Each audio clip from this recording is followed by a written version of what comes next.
বাংলাদেশের চলমান পরিস্থিতি নিয়ে বৈঠকে বসে নয়াদিল্লি। সেখানে শেখ হাসিনাকে নিয়ে গুরুত্বপূর্ণ সিদ্ধান্ত হয়।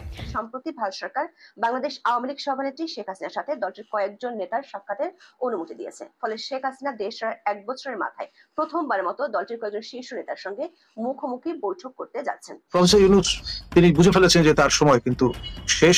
পায়ের নিচে মাটি নেই অবৈধ ক্ষমতা দখলকারী। দর্শক যে যেখানে আছেন আশা করি ভালো আছেন। এই মুহূর্তে পাওয়া সবথেকে গুরুত্বপূর্ণ একটি সংবাদ, যেটা আপনারা শিরোনাম এবং থাম্বনেল দেখে বুঝতে পেরেছেন যে আজকের সংবাদটি কতটা গুরুত্বপূর্ণ।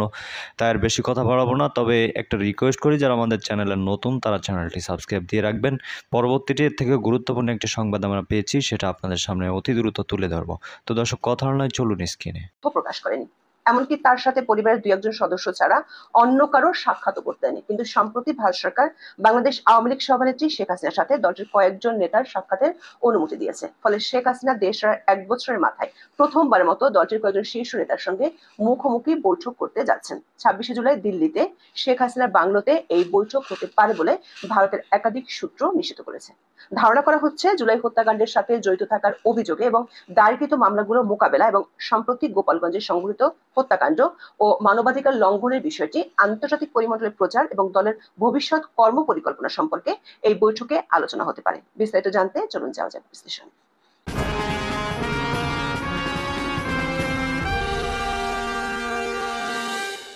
জুলাই আন্দোলনে গত বছর 5ই আগস্ট ক্ষমতা হারায় আওয়ামী লীগ। দলটি 2009 সাল থেকে একটানা বাংলাদেশের ক্ষমতার কেন্দ্রে ছিল।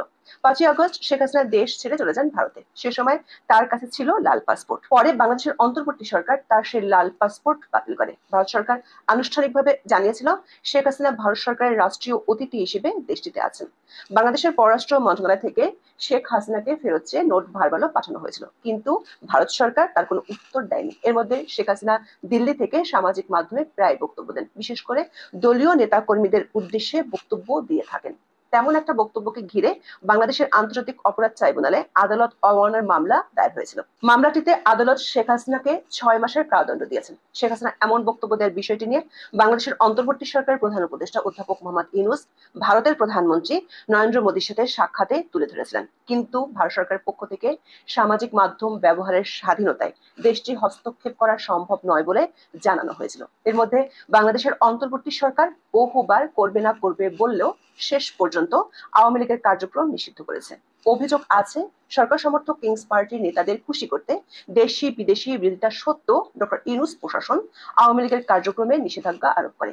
শেখ হাসিনা দিল্লিতে থাকলেও ভারত ও আন্তর্জাতিক গণমাধ্যমগুলোর খবরে বলা হয়েছে তিনি বেশ কড়া নিরাপত্তার মধ্যে আছেন। এমনকি তার নিরাপত্তার সাথে ভারত সরকার তার অবস্থান সম্পর্কে সুনির্দিষ্ট কোনো তথ্য প্রকাশ করেনি। এমনকি তার সাথে কারো দেখা সাক্ষাতেও ছিল কড়াকড়ি। শেখ হাসিনা দেশ ছাড়ার সময় তার সঙ্গী ছিলেন ছোট বোন শেখ রেহানা।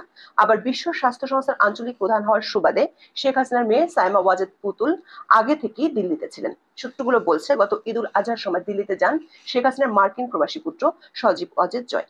তিনি সেখানে 7 দিনের মতো তার মায়ের সাথে কাটিয়েছিলেন। সজীব ওয়াজেদ জয় এর আগে বাংলাদেশি পাসপোর্ট ব্যবহার করতেন, কিন্তু বাংলাদেশের অন্তর্বর্তী সরকার তার পাসপোর্ট বাতিল করায় তিনি সম্প্রতি যুক্তরাষ্ট্রের নাগরিকত্ব নেন।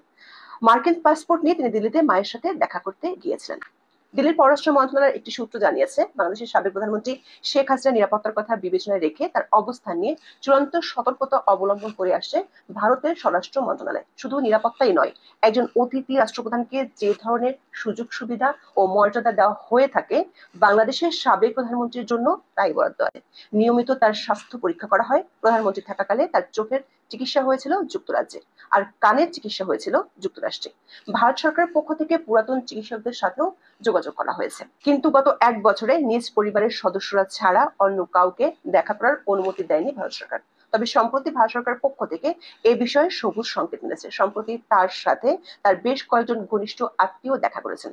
এদের মধ্যে শেখ হেলাল উদ্দিন ও শেখ ফজলুল করিম সেলিম এবং হাসনাত আব্দুল্লাহ আছেন বলে নিশ্চিত হওয়া গেছে।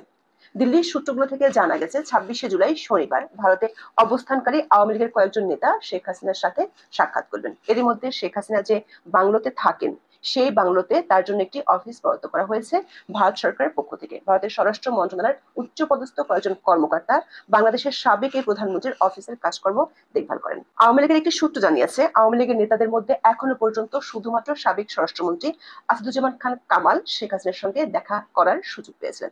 ঢাকায় আন্তর্জাতিক অপরাধ আদালতে একই মামলায় অভিযুক্ত শেখ হাসিনা ও আসাদুজ্জামান খান কামাল। সেই মামলার শুনানি শুরু হয়েছে। সাবেক আইজিপি কে এই মামলায় রাজসাক্ষী করা হয়েছে। জানা গেছে এই মামলা নিয়ে আলোচনার জন্য সাবেক স্বরাষ্ট্রমন্ত্রীকে দেখা করার অনুমতি দেওয়া হয়। কাউকে খুশি করতে পারছেন না তো, উনাদের উপরে হ্যাপি কে এনসিপি ছাড়া? দেখেন তো কে হ্যাপি? যে হ্যাপি তার পেছনে আবার বিশাল সৈন্যবাহিনী সবসময় নিয়ে রাখতে হয় তাদের নিরাপত্তার জন্য। কেন বলেন? এনসিপি এত বড় দল, তাদের নিরাপত্তা দরকার হয় কেন? তার জন্য জনগণই নিরাপত্তা হতে পারে না। তারা ডরায় তাদেরকে আওয়ামী লীগ পিটাবে, ছাত্রলীগ পিটাবে, এটাতে ভয় পায়। এই জন্য তো দিচ্ছে নিরাপত্তাটা। যাদেরকে তারা ভয় পাচ্ছে তাদেরকে তো পুলিশ দৌড়াচ্ছে সারাদিন, কারণ মিটিং এর সময় না, সব সময়ের জন্যই তাদেরকে দৌড়ায়। তো তারা তাদের জন্য ভীতিকর হয়ে গেছে। আর তারা একটা মিটিং করতে পারে না, সঙ্গে পুলিশের বহল লাগে। আজকে দেখলাম রাঙামাটি একটা ভিডিও দেখলাম, উপরে থেকে উঠাইছে, এনসিপি মিটিং যাচ্ছে, 15-20 জন লোক যাচ্ছে, পেছনে বিশাল বহর। এই যে বহরগুলি যাচ্ছে, এদের পিছনে একটা খরচ আছে না? এদের বেতন আছে না?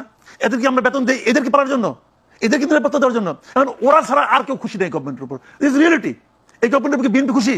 বিএনপিকে জিজ্ঞাসা করেন তো বিএনপি খুশি কিনা? পুরো পলিটিক্যাল পার্টি প্রতিদিন সকালবেলা পলিটিক্যাল পার্টির নেতারা একটা ঘরের মধ্যে ঢুকতেছে, ঢুকে নিয়ে চা বিস্কুট খায় আর কি গালাপ সালাপ করে বাইরে আসে।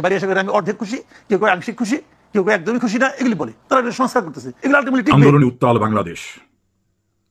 পায়ের নিচে মাটি নেই অবৈধ ক্ষমতা দখলকারী ডক্টর ইউনূস এবং তার কুশীলবদের। অবস্থা বুঝতে পেরে দ্রুত গতিতে বিএনপি সহ বিভিন্ন রাজনৈতিক দলকে ডাকছেন, আসেন ঐক্য করি। গোমর ফাঁস করে দিয়েছেন মির্জা ফখরুল ইসলাম আলমগীর। তিনি অকপটেই স্বীকার করেছেন, যখনই সরকার পায়ের নিচে মাটি থাকে না, তখনই ঐক্যের নামে আমাদেরকে ডাকে। কমিউনিস্ট পার্টির সাধারণ সম্পাদক রুহিন হোসেন প্রিন্স, এলডিপির সভাপতি শাহাদাত হোসেন সেলিম সহ অনেকেই মুখ খুলেছেন। আর বুঝতে কারো আর বাকি নেই যে এই সরকারের বিরুদ্ধে উত্তাল হয়ে উঠেছে বাংলাদেশ। আগ্নেয়গিরির অগ্নি উদ্গীরণ শুরু হয়ে গেছে। আমাকে অনেকেই প্রশ্ন করেছেন, ওই ভদ্রমহিলা কোথায় যিনি খুব চিৎকার করে বলেছিলেন, আসমান কাঁপে আপনাদের বুক কাঁপে না? জুলাই আগস্টের ঘটনাকে ঘিরে তিনি এভাবে সম্ভবত ক্ষমতাসীনদের দিকে অঙ্গুলি হেলন করেছিলেন। তিনি এখন কোথায়? সে সময় যারা মানবাধিকারের কথা বলতেন, এই মানবাধিকারের ফেরিওয়ালারা এখন কোথায়? যারা বিভিন্ন স্টেটমেন্ট দিতেন, তারা এখন কোথায়? কোথায় সে শিক্ষক, রাজনীতিক, বুদ্ধিজীবী, সুশীল, তারা কোথায়? তারা কি ঘুমিয়ে পড়েছেন, নাকি তাদের মুখে কুলুপ পেটে দেওয়া হয়েছে? সে প্রশ্ন এখন অনেকের কাছে। মাইলস্টোন স্কুল এবং কলেজের কোমলমতি বাচ্চাদের যে নির্মমতার শিকার হতে হয়েছে, সেখানে গিয়ে উদ্ধার কার্যে সাহায্য না করে উপদেষ্টারা সেখানে সমবিহারে গিয়ে তাদের সঙ্গে লোকজন নিয়ে এমন পরিস্থিতি সৃষ্টি করেছেন যে শিক্ষার্থীরা বলছে যে ওনাদের কাজে আমরা উদ্ধার কাজে কাজ করতে পারিনি ওনাদের কারণে, ফলে আমাদের অনেক শিক্ষার্থী মারা গেছে শুধু উদ্ধার কার্যক্রম প্রপারলি করতে না পারায়। এবং সে ঘটনা ঘটিয়েছেন রাজনৈতিক দলের নেতারা এবং এই ইউনূস সরকারের উপদেষ্টারা সেখানে গিয়ে দল বেঁধে হই হুল্লোড় করে ছাত্রছাত্রী সহ উদ্ধারকারীদের কাজ বন্ধ রেখেছেন। এমনকি যাদের বাচ্চারা আটকে পড়েছে, পুড়ে গেছে বা পুড়ছে, তখনও সেই সব গার্ডিয়ানদের আসতে দেওয়া হচ্ছে না। দাঁত কেলিয়ে হাসা, শো দেখানো উপদেষ্টা এবং ভণ্ড রাজনৈতিক ব্যক্তিরা সেখানে গিয়ে হাজির হয়েছেন। সেই নির্মমতার শিকার যারা, তারা রাতে কিভাবে লাশ সেখান থেকে নিয়ে আসা হয়েছে, এই ঘটনা যারা প্রত্যক্ষদর্শী, সেই স্টুডেন্টদের, মেয়েদের হোস্টেলে আটকে রাখা হয়েছে, বাইরে তালা দিয়ে রাখা হয়েছে, যাতে বাইরে এসে তারা কোনো মাধ্যমে। তো দর্শক দেখলেন খুব গুরুত্বপূর্ণ প্রতিবেদন। এতক্ষণ আমাদের সাথে থাকার জন্য সবাইকে ধন্যবাদ জানাচ্ছি। পাশাপাশি ধন্যবাদ জানাই আজকের আমাদের আলোচক, যারা এতক্ষণে গুরুত্বপূর্ণ আলোচনা আপনাদের সামনে রেখেছিল। দর্শক, এখন এই বিষয়ে আপনাদের মূল্যবান মতামতটি তুলে ধরুন এবং এ বিষয়ে পরবর্তীতে থেকে গুরুত্বপূর্ণ একটা সংবাদ আমাদের হাতে এসেছে, সেটি অতি দ্রুত আপনাদের সামনে তুলে ধরবো। আশা করি সঙ্গেই থাকবেন, সেটি দেখবেন এবং চ্যানেলটি সাবস্ক্রাইব করবেন।